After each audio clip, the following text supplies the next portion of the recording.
Olá, estudante da EJA, segunda etapa, quarto semestre. Viemos novamente aqui para mais uma aula de Ciências da Natureza. E o assunto está aí na tela, a gente segue lá falando sobre os fundamentos da genética mendeliana no módulo 1, unidade 1. Essa é a nossa aula número 7, tá? Então, vocês aí acompanharam nas últimas aulas o conteúdo sobre Mendel, né, os experimentos de Mendel, a primeira, a segunda lei de Mendel, né? Então viram aí qual foi o objeto de estudo dele, tá? Para compreender como que ocorre, né, a transmissão de características entre as gerações. Então vamos dar continuidade e sobre isso, né, é importante que você saiba, né, que estamos vendo agora a segunda lei de Mendel, que enuncia a transmissão independente de características, tá? Então, é bom lembrar que Mendel avaliou 7 características das ervilhas e ele avaliou inicialmente isoladamente cada característica. Na segunda lei de Mendel, nós vamos contar 2 características por vez, fazer a análise de 2 características por vez. E é importante que se lembre que o que Mendel chamava de fatores são os genes, e os genes se localizam nos cromossomos, e os cromossomos existem aos pares, né? Porque um conjunto foi herdado da parte paterna, o outro conjunto da parte materna, né? E os cromossomos que formam um par são homólogos, ou seja, eles têm a mesma sequência de genes. Sabendo isso, vamos olhar aqui a imagem, tá? Vamos fazer de conta que esses 2 bastões aqui são cromossomos homólogos, tá? São o par A. E esses outros 2 menores são também cromossomos que formam um par, são homólogos, o par B. E esses pontinhos pretos em cada par representam aí locus gênicos, ou seja, locais onde encontramos genes. Aqui encontramos o gene A. Esse gene A, ele tem 2 versões, tá? Então, versão essa e essa, tá? O que um gene é do outro gene quando eles se encontram no mesmo locus gênico, na mesma posição de cromossomos homólogos? Eles são genes alelos e eles determinam um caráter, uma característica, tá? Aqui também, o que esse gene é desse gene? São genes alelos, tá? Então, é o gene B e aqui determina um segundo caráter, uma característica número 2, certo? Então, saber isso é importante para compreender os experimentos de Mendel. Mendel descobriu que cada característica das ervilhas era determinada por um par de fatores, um par de genes, que se separam independentemente para formar gametas. Ele teve a sorte de escolher características que são determinadas por pares de alelos, ou seja, pares de genes que se encontram em cromossomos diferentes nas ervilhas.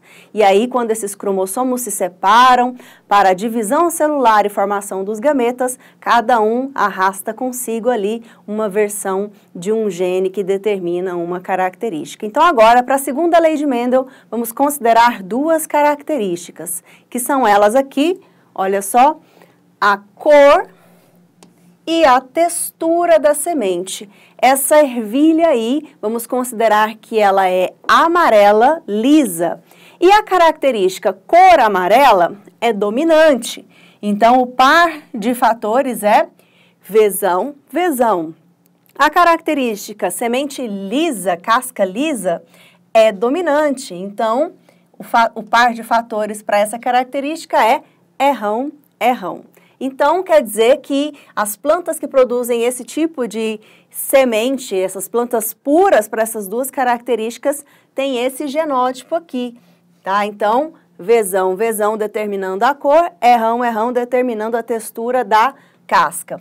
E quando nós temos aí, então, 2 pares que são recessivos para essas 2 características, nós vamos ter a cor aqui determinada verde e a textura errinho, né? Determinando aí a casca rugosa. E o que Mendel fez nessa etapa do seu trabalho, que culminou na sua segunda lei de Mendel? Ele avaliou a herança de 2 características por vez, tá? Então, ele fez aí o cruzamento de plantas que produziam ervilha amarelo lisa com plantas que produziam ervilhas verdes e rugosas. E o que ele obteve aqui em F1, vocês vão ver, ele vai obter 100% das plantas híbridas, né? Que é uma mistura entre os puros. Mas antes ele determina aqui quais são os gametas, tá? Quais gametas esse tipo de planta produz? Só gametas com Vzão e errão, porque é só o que ele tem, né? De fatores para essa característica. E esse tipo de planta produz que tipos de gameta? Gametas que vão ter aí o gene Vzinho e o gene Rzinho. E a união desses 2 tipos de gameta só resulta numa única possibilidade, né, que é o Vzão Vzinho, Rrão Rzinho, ou seja, 2 pares de alelos que estão em heterozigose, né, ou seja, tem um dominante e um recessivo, um dominante e um recessivo. Então, todos os indivíduos de F1 vão ser iguais, fenotipicamente falando, a esse indivíduo aqui que é o dominante para as 2 características, né? Lembra por quê? Porque basta a presença de um único alelo dominante nessa análise aqui, né, das leis de Mendel, para que a característica dominante apareça. E como que ficaria o nosso quadro de Punnett fazendo todos os cruzamentos possíveis entre os gametas produzidos pelos indivíduos de F1? F1, a partir de agora, vai fazer autofecundação, ou seja, é esse genótipo aqui, Vzão, Vzinho, Rrão, Rzinho, cruzando com um genótipo, né, igual, tá? Mas aí a gente precisa determinar quais são os tipos de gameta que esse indivíduo produz, quais são os tipos de gameta que esse indivíduo produz.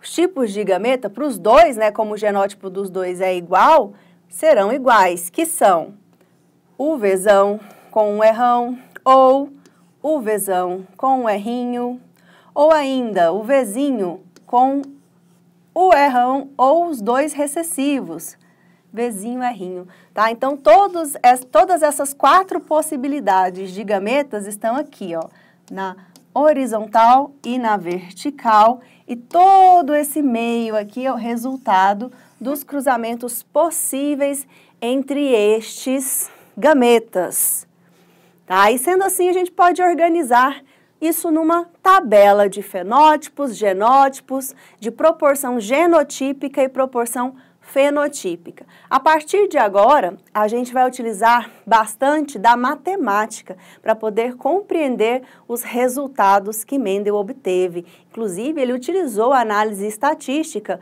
na análise de seus dados, de seus resultados. Olha só como que isso é feito.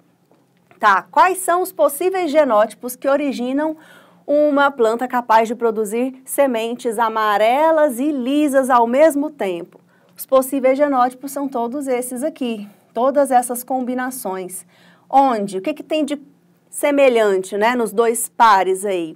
Tem pelo menos um fator dominante, ou seja, tem pelo menos um Vzão ou um Rrão, tá? Então, aí nós vamos ter as 2 características dominantes aparecendo, tá? Então, qual é a proporção de indivíduos com as 2 características dominantes? 9 indivíduos. Acontece agora que pode ser que a primeira característica seja dominante e a segunda recessiva, né? A cor amarela é dominante sobre a verde. A textura rugosa é recessiva sobre a textura lisa, né? Quais são os possíveis genótipos que originam essa combinação? Só esses 2, né? Porque para ser de textura rugosa tem que ser obrigatoriamente Rzinho.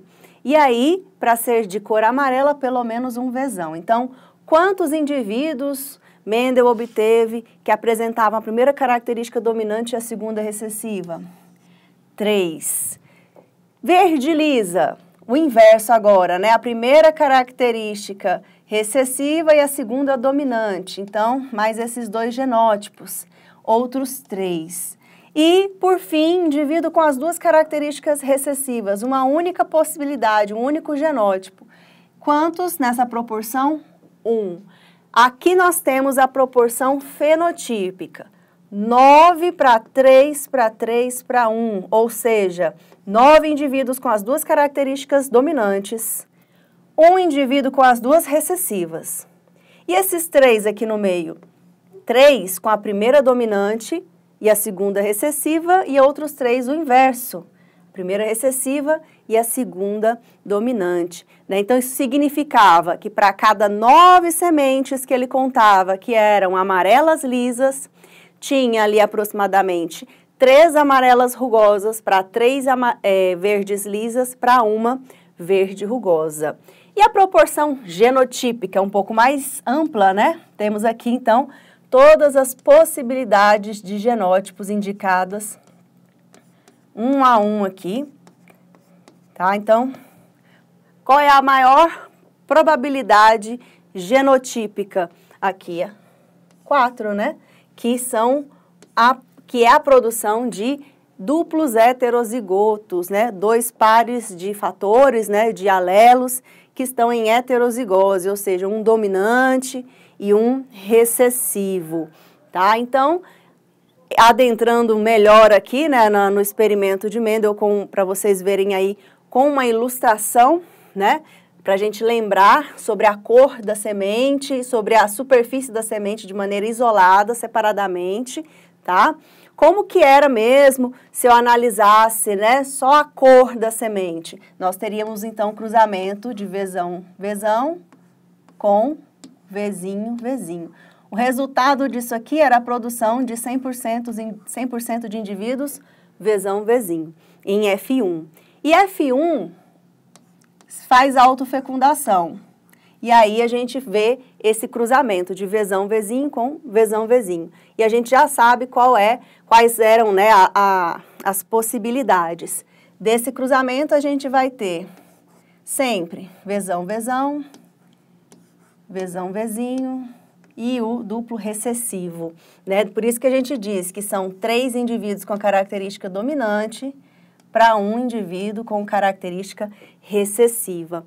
A gente tem aqui quantas possibilidades? 1, 2, 3, 4, tá? Então, é 3 em 4 e 1 em 4. O que é isso aqui? São frações, né? Então, a gente precisa entender de frações para chegar mais adiante e compreender os exercícios que vamos fazer sobre a segunda lei de Mendel.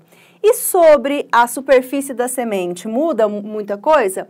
Não muda, né? Então, a herança da característica da textura da semente é igual à herança da cor. Os resultados serão os mesmos, né? Teremos aí, só que agora, 3/4 das sementes lisas para 1/4 das sementes rugosas. Só muda, então, a característica, tá? Então, eu paro por aqui nessa explicação sobre frações e a gente vai se aprofundar mais sobre cálculos de probabilidade na próxima aula. Mas antes que eu me vá, nós temos aqui a proposição da segunda lei de Mendel, que também é conhecida como lei da segregação independente. O que é que Mendel descobriu com os seus experimentos? Que na formação dos gametas, que são as células reprodutivas, tá? No caso das plantas que ele estudava, os diferentes pares de fatores, eles vão se separar, ou seja, se segregar.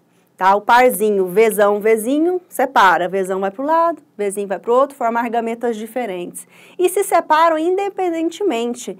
Tá? Por exemplo, o fato da semente ser lisa não está amarrado no fato da semente ser amarela. Por exemplo, as sementes só serão amarelas se elas forem lisas. Não. Tá? Então, por isso que nós temos aí várias combinações de características. Então, cada gameta vai receber apenas um fator de cada par. Tá? Então, nós vamos ter assim, todos os possíveis tipos de gametas sendo produzidos na mesma proporção. Tá? Então, aqui, resumidamente, o enunciado da segunda lei de Mendel. E a gente volta, então, para dar continuidade nesses cálculos numa próxima aula. Até lá e tchau, tchau!